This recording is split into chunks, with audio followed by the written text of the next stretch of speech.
नाशिक रोडची पहिली प्रभाग सभा सभापती रमेश धोंगडे यांच्या अध्यक्षतेखाली संपन्न झाली।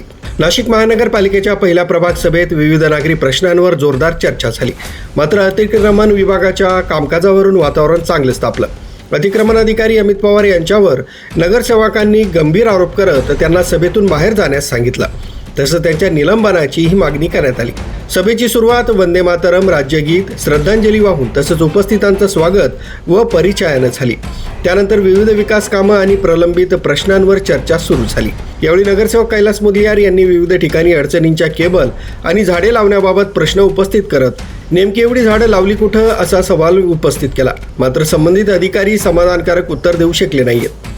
नगरसेवक मोरे यांनी भाजी मार्केटमधील अतिक्रमणाच्या कारवाईत चिरीमिरी घेतली जात असल्याचा गंभीर आरोप केलाय। तसंच बुद्धविहार परिसरातील काढण्यात आलेल्या अतिक्रमणाबाबत प्रश्नचिन्ह उपस्थित केला आणि अधिकारी उत्तर देऊ शकले नाहीत। शैलेश ढगे यांनी रस्ते खोदून ठेवण्यात आल्यानं पाणी साचतं, त्यामुळे अपघात होऊन नागरिकांचं नुकसान होत असल्याचा प्रश्न उपस्थित केला। सीमा ताजने यांनी अतिक्रमणाच्या प्रश्नावर प्रशासनाचं लक्ष वेधलंय। सभेदरम्यान काही विषयांवरून सदस्यांमध्ये शाब्दिक वादही झाला। नगरसेवकांनी अमित पवार यांना तातडीनं निलंबित करण्याची मागणी केली। तसंच सभागृहातील ध्वनिक्षेपक व्यवस्थित सुरू नसल्याबद्दल नाराजी व्यक्त केली। हिंदू हृदय सम्राट बाळासाहेब ठाकरे रुग्णालयात केशव पुरजे यांनी सुविधांचा अभाव असल्याबद्दल प्रश्न उपस्थित केले। तसंच उद्घाटनाच्या प्रतीक्षेत असलेल्या सुविधा 7 दिवसात सुरू न झाल्यास ठाकरे गटाच्या वतीनं उद्घाटन करण्यात येईल असा इशारा दिलाय।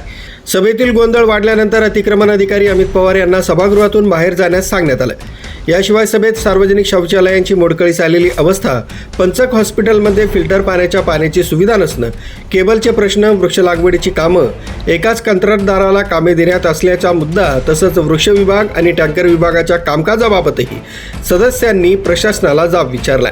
प्रभाग सभेत नागरिकांच्या दैनंदिन समस्यांवर प्रशासनाला धारेवर धरत अनेक प्रश्नांवर तातडीनं कारवाई करण्याची मागणी करण्यात आली। मुख्य संचालक रवींद्र जाधव, लोकराज्य न्यूज, नाशिक रोड।